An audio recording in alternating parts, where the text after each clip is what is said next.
Mixed by Rohit Raj.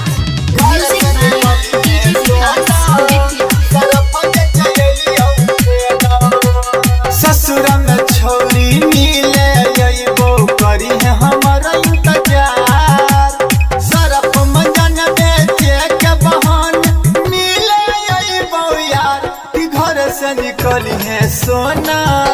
सरफ बेचैलियो फेना कि घर से निकली है सोना।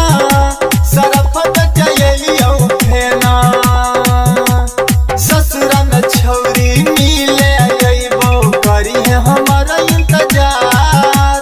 सरफ मंजन बेचे के बहान मिले अइबो यार कि घर से निकली है सोना। सरफ बेचैलियो फेना कि घर से निकली है सोना। सरफ बेचैलियो फेना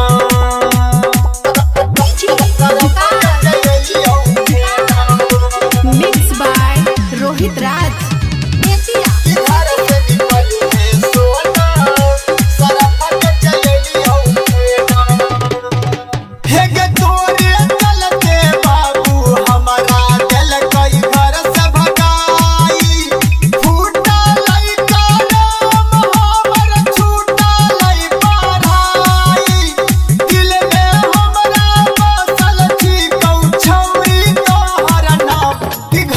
निकाली है सोना।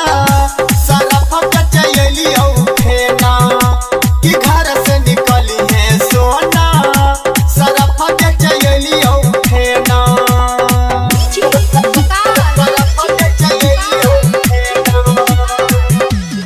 Mixed by Rohit Raj.